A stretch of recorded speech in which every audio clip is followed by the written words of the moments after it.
할렐루야. 주님의 이름을 찬양합니다. 우리 위해 죽으시고 부활하신 주님께서 이 시간 우리와 함께 하시고 우리들의 예배를 기뻐 받아주십니다.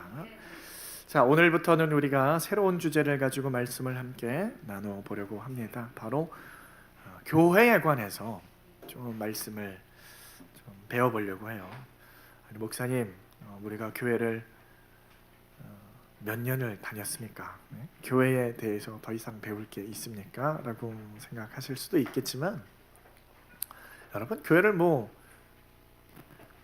오래 다녔다, 예수를 오래 믿었다, 글쎄요, 사실 우리가 교회라는 것을 온전하게 이해하기 위해서는 얼마나 시간이 필요하고 또 그렇다라기보다는 정말 하나님께서 말씀으로 주시는 교회를 제대로 알고 제대로 깨닫는 것이 중요한 거예요. 교회는요, 여러분, 아주 심오하고 아주 신비로운 단체이기 때문에 우리가 좀 제대로 알고 있어야 한다라는 것을 여러분 기억하시길 바랍니다.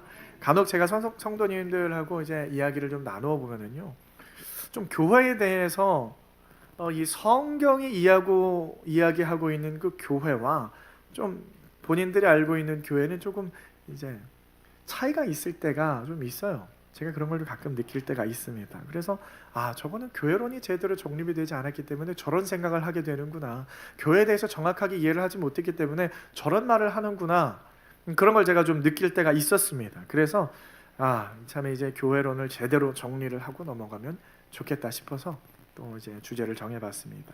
제가 늘 이야기하는 것 중에 하나가 뭐냐면은 우리 하나님의 관심사, 하나님의 가장 큰 관심사는 어디에 있느냐 이거거든요.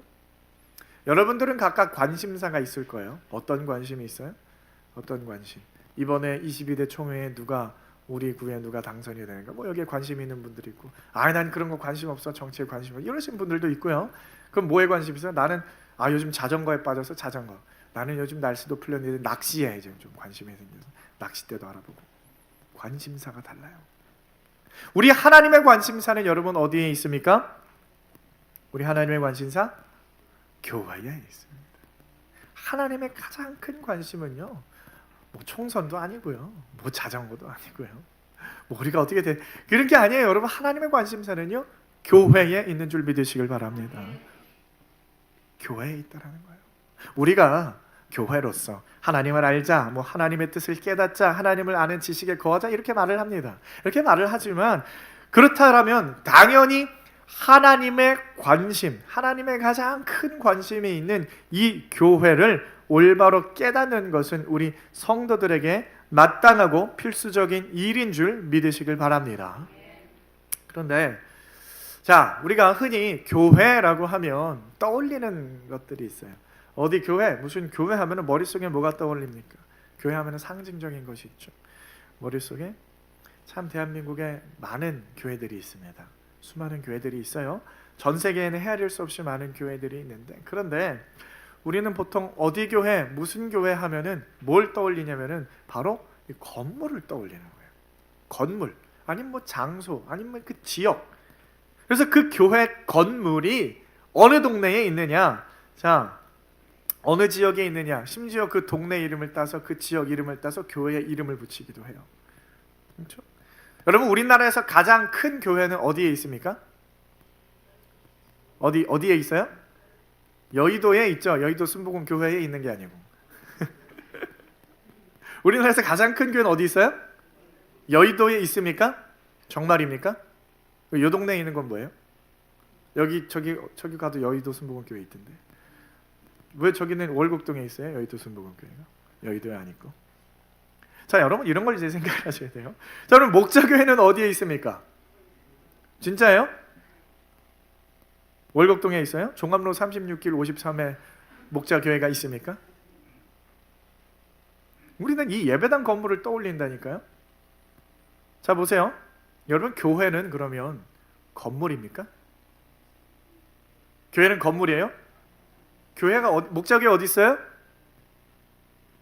월곡동에 있다면서. 손바닥 뒤집듯 말을 막 바꾸시죠? 교회를 나타내는 것은요, 건물을 의미하느냐? 여러분 잘 생각해 보셔야 돼요. 교회는 거룩합니다. 믿으십니까? 교회는 거룩해요. 하나님에게 선택을 받은 백성들, 예수 그리스도의 피값을 주고 사신 바 된 거룩한 모임이 바로 교회예요. 교회. 자, 그러면은 이 하월곡동 종암로 36길 53에 있는 요 목자 교회에, 그럼 우리가 이 건물을 뭐라고 부르죠? 예배당으로 부르는데, 이 예배당은 그러면 거룩해요? 거룩하지 않아요? 묵묵부답. 이 예배당, 목자교회 예배당이 거룩합니까? 거룩하지 않습니까? 자, 이제 싸울 판이네. 누구는 거룩하고 누구는 거룩하지 않고. 어떻게 예배당을 거룩하지 않다라고 말할 수 있지? 저 젊은 또 우리 연세 드신 분들 그렇게 생각할 수 있잖아요, 그렇죠? 여러분, 제가 몇 년 전에 좀 밖에서 좀 작업을 하고 있었어요.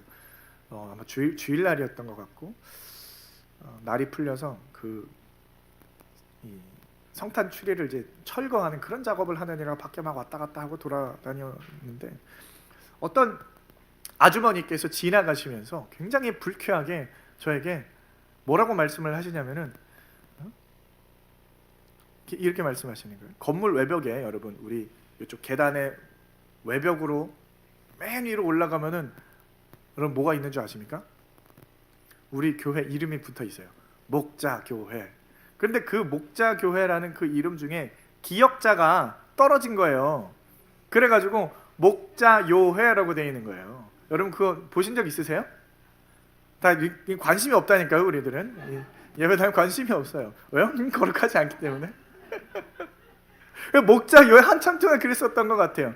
근데 이제 이분이 지나다니면서, 아니 어떻게 이 거룩한 하나님의 성전에 저렇게 글씨가 떨어져가지고 보기 흉하게 만들었냐고 막 이렇게 뭐라 하시면서, 어떻게 하나님의 성전을 이렇게 대우하냐고 막 그러는 거예요. 그래서 그러시냐고, 죄송하다고, 제가 잘 몰랐습니다 하고, 근데 이제 세원 집사님이랑 둘이 우리 기억자를 빨리 찾자 어디 있을까 해가지고 여기 가리는 처마 있잖아요. 거기 밑에서 뭔가 거기 떨어져 있더라고요. 사다리 놓고 올라가가지고 거룩한 기역자를 이제 거룩하게 실리콘을 잔뜩 발라서 거룩한 목자교회를 다시 원상복귀 시켜놨어요. 여러분 우습죠? 어디까지가 거룩하고 어디까지가 거룩하지 않은 거예요. 여러분 이 예배당 이 벽돌 하나하나가 여러분 정말 거룩해요? 바닥 타일 막 한 장 한 장이 거룩합니까? 타일 막 와장창 깨지고 막.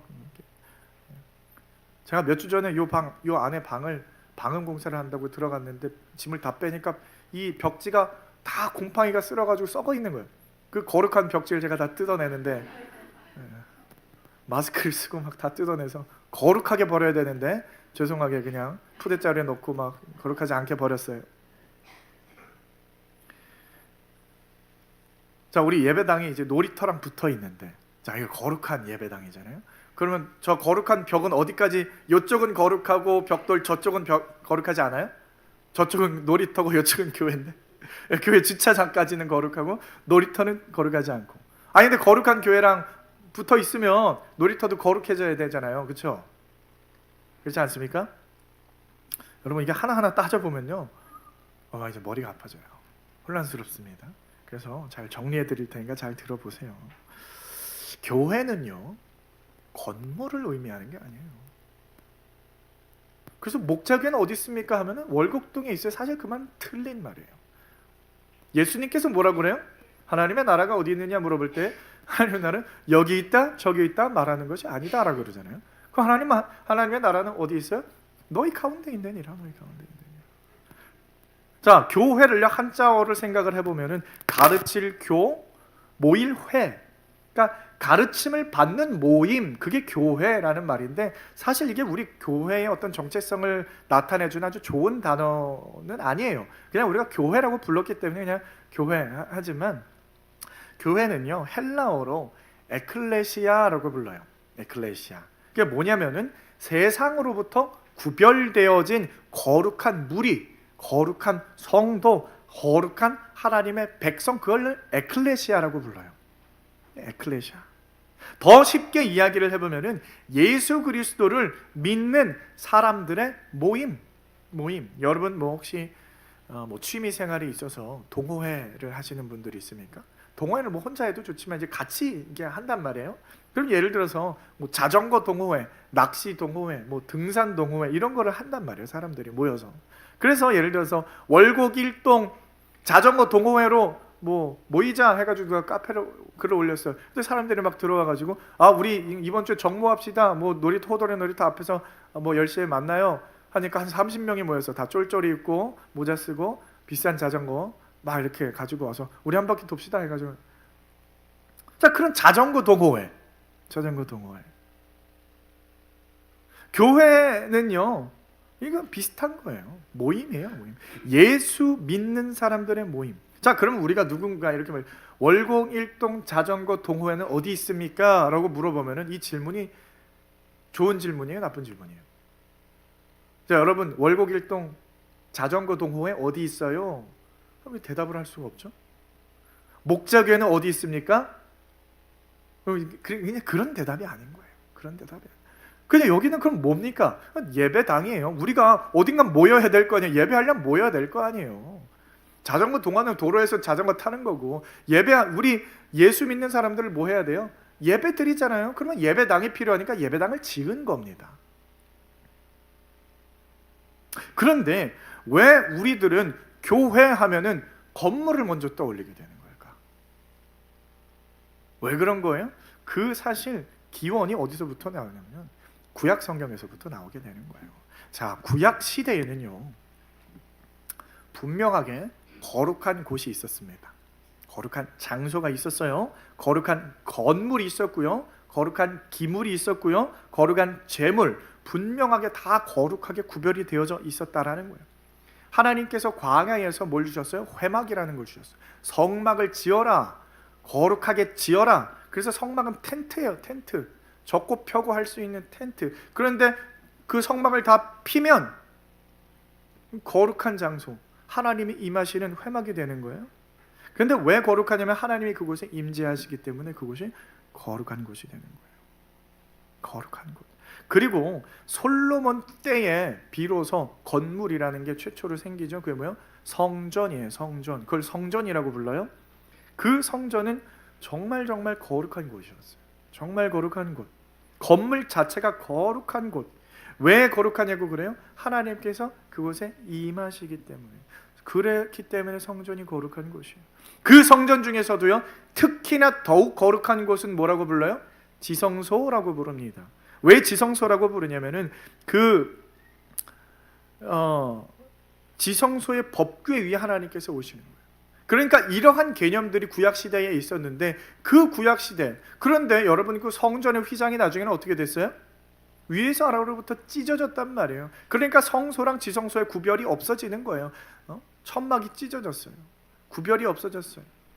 그 말은 뭐냐면은 더 이상 하나님은 그 지성소에 임하시지 않는다. 그런데 그 개념이 오늘날까지 와서도 아직도 그 천막을 이어 붙여가지고 이곳은 거룩한 곳입니다라고 이렇게 생각을 하게 되는. 그러니까 이 구약적인 생각이에요. 구약적인 생각. 여러분, 우리가 거룩이라는 단어를 생각을 하시면 언제 사용하는 거냐면은, 누구에 대해서 사용하는 거냐면은 하나님에 대해서만 사용하는 게 사실 거룩이라는 단어예요. 인간한테, 어떤 사람한테 거룩하다 뭐 그렇게 말하질 않아요, 흔히. 근데 하나님에 대해서는 거룩하다. 하나님은 거룩하다. 그렇게 표현을 하거든요. 왜 거룩하냐? 자, 하나님이 거하시는 곳은 그런데 거룩한 곳이 되는 거예요. 거룩한 하나님이 의자에 앉으셨어요? 그러면 그 의자는 어떻게 되는 거예요? 거룩한 의자가 되는 거예요. 왜? 여러분, 우리가 엊그저께 레위기를 읽으면서 여러분 뭘 느끼신 게 있었어요? 계속해서 제일 많이 나오는 단어가 뭐야? 부정하다예요. 부정하다. 인간은 부정해요. 하나님은 거룩하고 인간은 부정합니다. 그래서 부정한 인간이 컵을 들어요. 그럼 이 컵이 어떻게 돼요? 부정한 컵이 돼요. 부정한 사람이 의자에 앉으면 그건 뭐 해야 돼요? 부정한 의자가 되는 거예요. 부정한 사람은 뭘 만지면 같이 부정해져. 그런데 반대로 거룩한 하나님의 의자에 앉으면 거룩한 의자, 거룩한 하나님의 공간에 계시면 거룩한 공간. 그렇게 되는 겁니다. 그렇게. 그런데 이제는 더 이상 하나님께서 그 지성소에 앉지 않으세요. 자, 하나님을 우리가 왕이라고 말하죠. 왕이신 하나님. 그럼 왕이 앉는 의자를 뭐라고 부르죠? 보좌라고 불러요. 보좌. 그걸 왕의 의자예요. 왕의 의자. 스론이라고 하죠, 영어로. 그런데 구약 시대에는 하나님께서 앉는 보좌가 어디예요? 지성소 안에 법궤를 보좌로 말해요. 그래서 법궤가 의자처럼 좀 생겼다. 그래서 그룹 천사가 두 날개를 펴고 그 위에 하나님께서 임하신다. 그런 표현들 있잖아요. 그렇게 앉으시는 거예요. 그런데 이제는 법궤가, 이제는 보좌가요, 그곳 가운데 계속 있는 게 아니라 보좌는 이제는 여러분 옮겨진 줄 믿으시길 바랍니다. 보좌가 옮겨졌어요. 어디로 옮겨졌느냐? 성전에서 보좌가 어디로 옮겨졌어요? 여러분, 우리 사도행전 2장 말씀을 한번 보도록 하겠습니다. 사도행전 2장 1절로 우리 4절 말씀을 우리 다 같이 한번 읽어봅니다. 시작.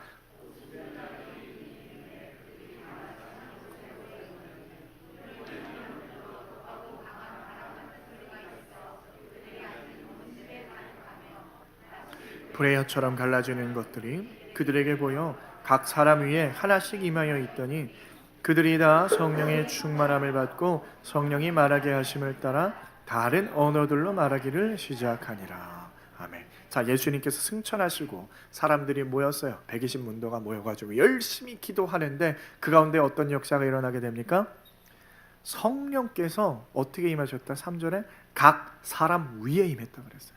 각 사람, 120명 모두 각 사람 위에 성령께서 임하신 줄 믿으시길 바랍니다. 자, 성령은 누구예요? 성령은 하나님의 영입니다. 믿으십니까? 하나님의 영이에요. 그리고 또 성경에 예수님의 영이라고 불러요. 예수의 영. 갈라디아서 4장 6절 말씀에 하나님이 그 아들의 영을 우리 마음 가운데 보내사, 하나님께서 그 아들의 영, 뭘 말하는 거예요? 성령을 어디에 보내셨다고요? 우리들 마음에 보내셨다. 믿으십니까? 그러면 이제는 그 성령은 하나님이라 그랬어요. 삼위일체 하나님은 모두 동등한 분이십니다. 똑같아요. 모두가 하나님이신 거예요. 성령님은 하나님이세요. 근데 성령님이 지금 어디에 오셨다 그랬어요? 우리의 마음 가운데, 오순절에 모인 그 120문도 머리 위에 또 예수를 믿는 모든 자들 마음 가운데 성령이 오신 줄 믿으시길 바랍니다. 그래서 그 보좌가 어디로 옮겨진 거예요? 내 마음 가운데로 옮겨진 거예요. 내 마음 안에 하나님의 보좌가 있는 거예요. 그리고 성령님이 오셔서 그 보좌에 앉으시는 겁니다. 그러면 이 더럽고 누추한 곳에 하나님께서 정말 오실 수 있느냐?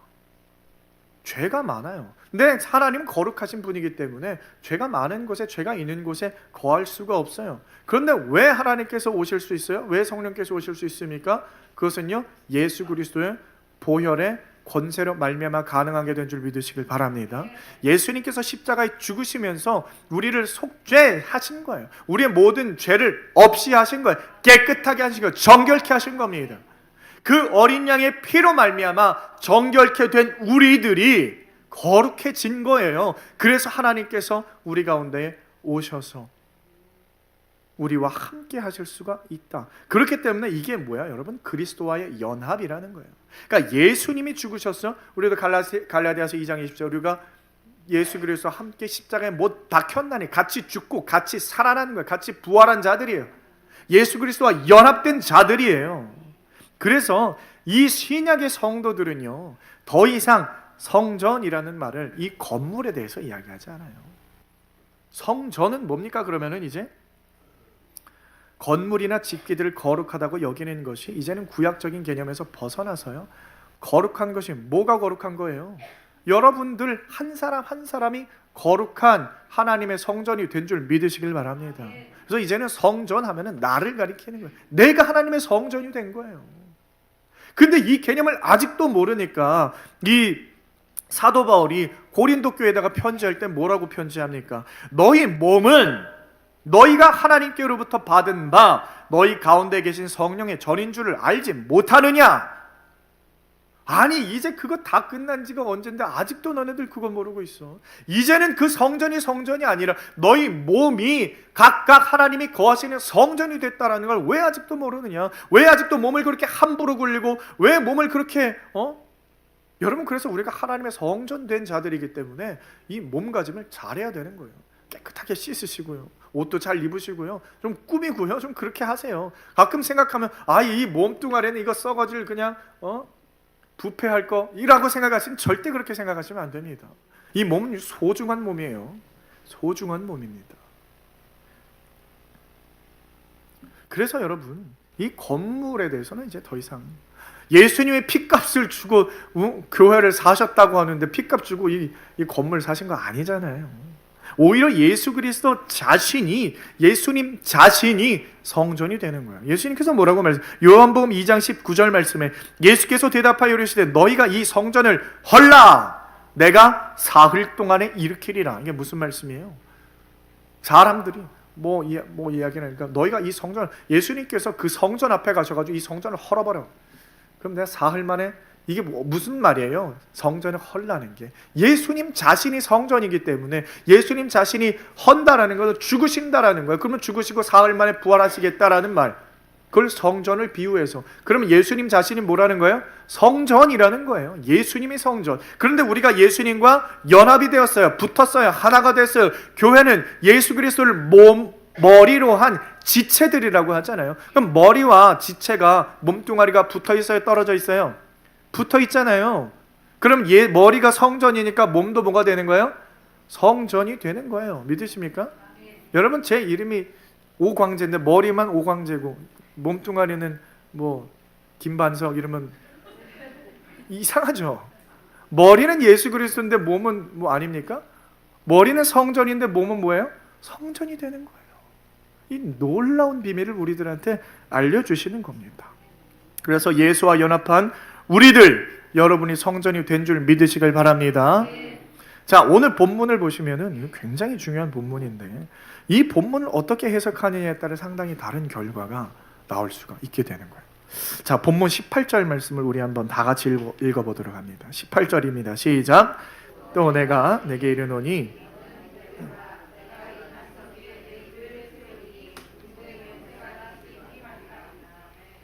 자, 예수님께서 제자들에게 말을 물어보는 거예요. 제자들아, 사람들이 나를 누구라고 부르느냐, 뭐라고 하느냐. 그러니까 제자들이 막 대답을 예수님, 사람들이 예수님을 세례 요한이라고도 하고요, 예수님을 엘리야라고도 하고요, 예레미야라고도 하고 어떤 선지자라고 부릅니다. 그러면 너희는 나를 누구라고 하느냐 하니까 여기서 베드로가 아주 그냥 일생일대의 유명한 대답을 하죠. 뭐라고 고백합니까? 주는 그리스도시요 살아계신 하나님의 아들이니이다. 예수님께서 그 대답을 듣고 굉장히 흡족해 하셨어요. 그리고 베드로를 칭찬하시면서 그래 시몬, 바요나 시몬아, 내가 복이 있도다 그러시면서 예수님께서 내가 이 반석 위에 내 교회를 세우리니 하시고 천국의 열쇠도 주시겠다고 막 베드로 엄청 칭찬하시는. 이게 왜 문제가 되냐면 여러분, 여기서 나오고 있는 이 베드로라는 이름하고 예수님이 말씀하신 반석이라는, 그게 이제 의미가 똑같아요. 단어가 뜻이 똑같습니다. 그래서 이 부분을요, 헬라어로 읽어보면요, 너는 베드로라 내가 이 반석 위에 교회를 세우리라. 이걸 헬라어로 하면은 스우호티에이 페트로스 타우타테 페트라. 여기서 두 가지 단어가 비슷한 단어가 있어요. 페트로스라는 단어하고 페트라.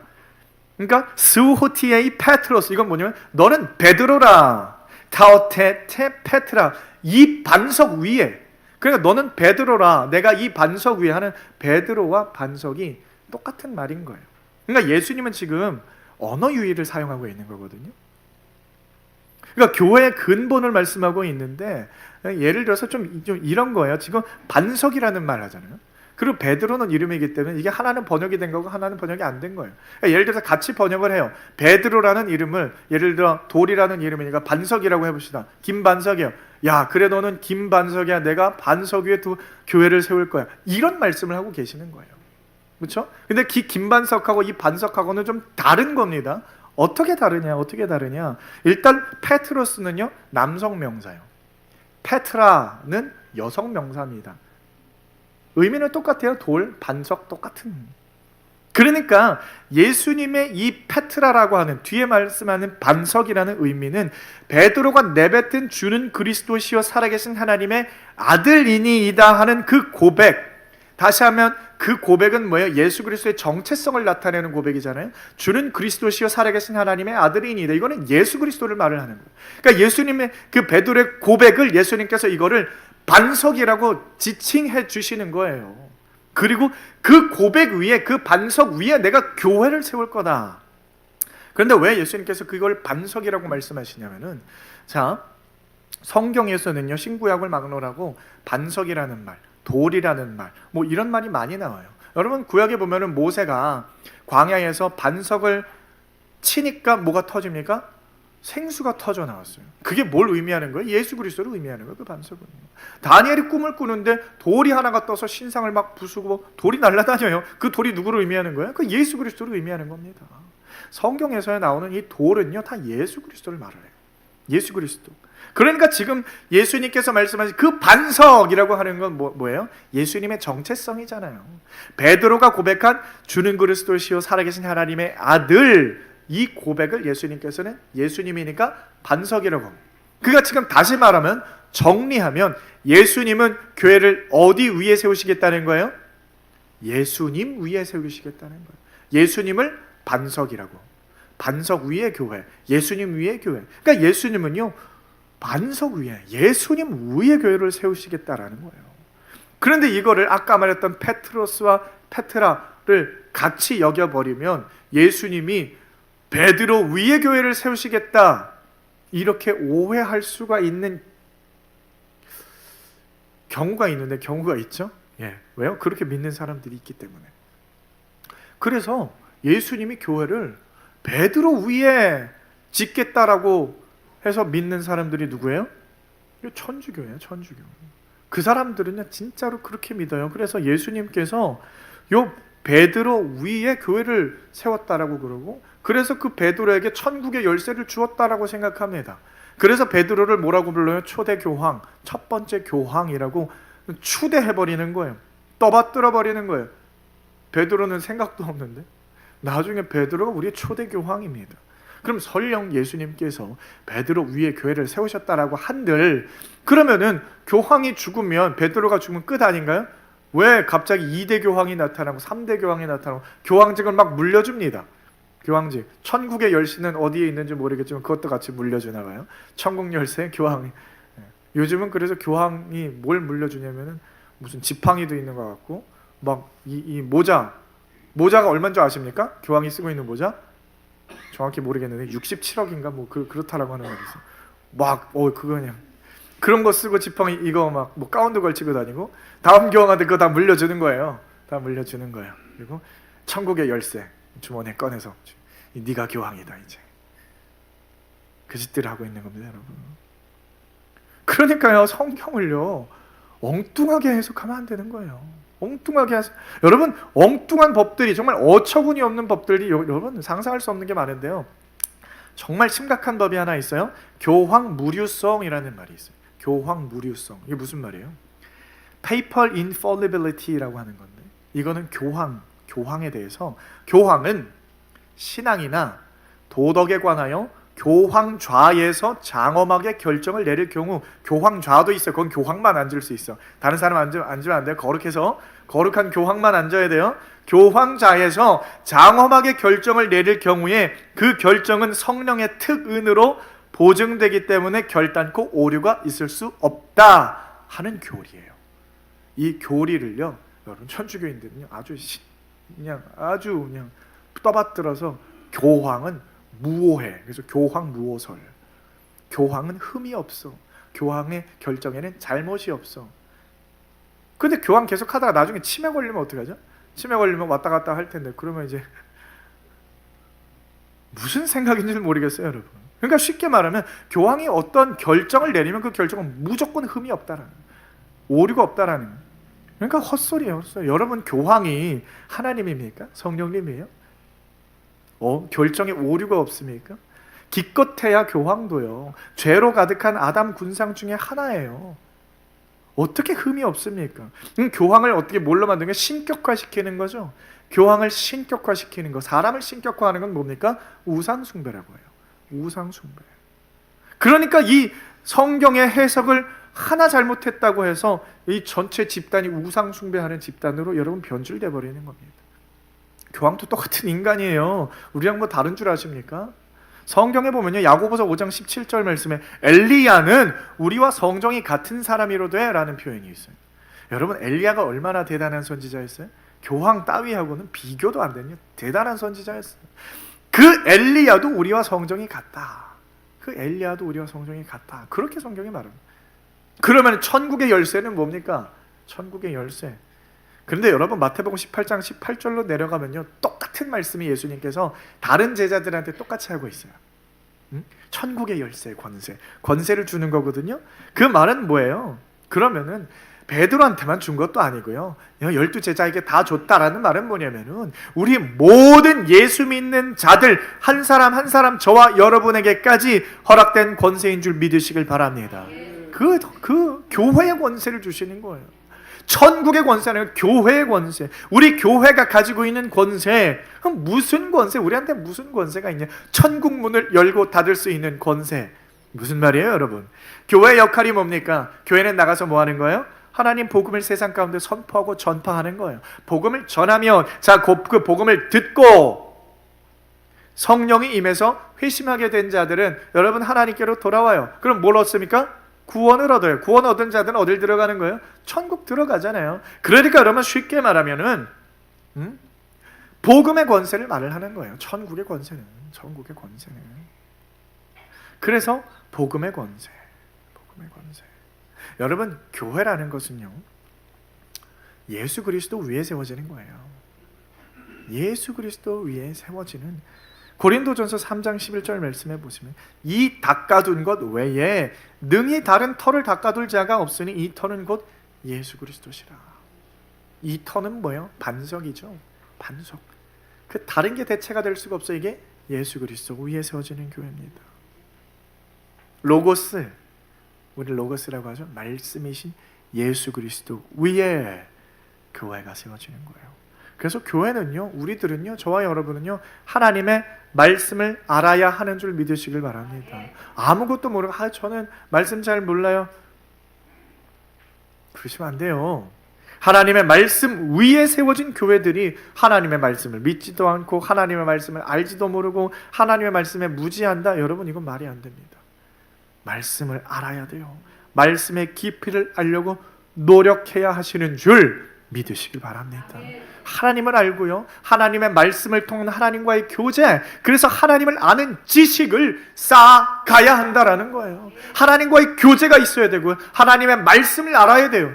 하나님께서 이스라엘 백성을 향해 하나님을 아는 지식이 없어서 너희가 망하는도다 그래요. 하나님을 향해. 여러분, 교회라는 것은요, 세상에 어떤 힘 있는 사람들이 모여서 그들이 막 능력 행사함으로, 힘을 행사함으로 세워지는 공동체가 아닌 줄 믿으시길 바랍니다. 우리 가끔 착각할 때가 있어요. 우리 교회에 좀 부자들이 좀 있으면, 우리 교회에 좀 능력 있는 사람들이 좀 있으면, 좀 유명한 사람들이 좀 있으면, 그런 생각을 하실 때가 있어요. 세상에서 부자예요. 세상에서 유명한 사람이에요. 좀 힘도 있고 권력도 있는 사람이에요. 그런 사람들이 우리 교회의 공동체의 일원으로 들어오게 되면 여러분, 그 교회는 막 선한 영향력이 극대화되죠. 전도가 막 폭발적으로 일어나죠. 엄청나게 부흥하죠. 우리 교회에 예를 들어서 이재영 회장이 회심해서 등록하겠다고 오면은, 목사님, 제가 예수 믿기로 했습니다. 삼성 전 직원들 다 데리고, 뭐 그런 일이 막 일어납니까? 여러분, 어떻게 돼요? 윤석열 대통령이 우리 교회에 등록하겠다고 오면은 뭐 달라집니까? BTS 정국이 회심하고 우리 교회 오겠다, 그럼 우리 교회 어떻게 돼요? 폭발합니까? 당분간은요, 여러분, 당분간은 어떤 작용이 반드시 일어날 거예요. 난리가 나죠. 정국이 목자교회 다닌다 그러면 이제 우리 교회 이제 유튜브 막 이제 폭발하는. 언제까지 그렇게 될 것 같아요? 여러분, 교회라는 것은요, 그렇게 잘난 사람 몇몇 사람들의 힘으로 세워지는 게 아니라는 거예요. 절대로 그렇지 않습니다. 반대로요, 아무리 악독하고 못된 사람들의 힘으로써 교회가 무너지는 게 아닌 줄 믿으시길 바랍니다. 여러분, 북한에서 얼마나 교회를 핍박해요? 김정은 그 한 사람이 교회를 얼마나 짓밟고 얼마나 많은 사람들을 죽입니까? 그런데 북한에 교회가 있어요, 없어요? 여전히 존재해요. 뿌리 뽑을 수 없어요, 여러분. 전에도 우리 동영상 한번 봤죠? 중국에서 시진핑이 중국의 교회 건물들 다 박살을 냅니다. 왜요? 교회에다가 자기 얼굴 붙여놓지 않았다고 해서 그 교회를 막 때려 부수고 막 그래요. 그 무너진 터 위에 성도들이 모여서, 목사도 잡아가서 없어요. 근데 성도들끼리 모여서 거기서 찬양하고 예배드리고 있는 모습 여러분 다 보지 않으셨습니까? 교회는요, 그런다고 무너지는 게 아니에요. 여러분, 예수님의 핏값을 우습게 보시면 안 되는 거예요. 교회를 우습게 보면 안 돼요. 절대로 교회 우습게 보지 마세요. 특히나 여러분, 특히나 작은 교회 우습게 보지 마세요. 작은 교회. 여러분, 우스워 보이죠? 작은 교회들. 건방 떨지 마세요. 교회는요, 상상할 수 없는 가능성의 씨앗을 품고 있는 그 예수 그리스도께서 친히 간섭하시는 거룩한 하나님의 교회인 줄 믿으시기 바랍니다. 너스레 떨면서 우리나라에 교회가 왜 이렇게 많아? 자잘한 교회들 다 필요 없지 않나? 동네마다 교회가 그냥 넘쳐나. 이런 교회들 필요한가? 나는 저기 크고 멋있는 그런 교회에 다니는 그런 성도인데, 큰 교회 다니면 자기가 큰 줄 알죠. 우리 목사님 대단한 목사님이요, 자기가 대단한 줄 알죠. 저런 교회 다니면 내가 체면이 안 서지, 다닐 수가 없지. 여러분, 이런 생각 가지고 있는 크리스찬 호소인들이요, 굉장히 많아요. 굉장히 많습니다. 여러분 생각하는 것보다 훨씬 많아요. 혹시라도 여러분들 중에서도 이런 생각을 하고 계신 분들이 있다라면 철저하게 회개하시길 바랍니다. 철저하게 회개하세요. 여러분, 교회라는 것은요, 2명이 모이든 3명이 모이든 예수 그리스도의 핏값으로 사신 귀하고 귀한 하나님의 나라인 줄 믿으시길 바랍니다. 그 교회들이 모여서 하나님의 나라가 되는 거예요. 그래서 우리같이 보잘것없는 자들이 예수의 피와 예수의 살을 나누어 먹음으로써 우리가 예수 그리스도와 연합이 되어주시. 그래서 교회이신 예수 그리스도와 함께 하나님의 교회를 이루어 나가게 된 줄 믿으시길 바랍니다. 오늘 우리가 성찬식을 하게 됩니다. 성찬식이 뭐 하는 거예요?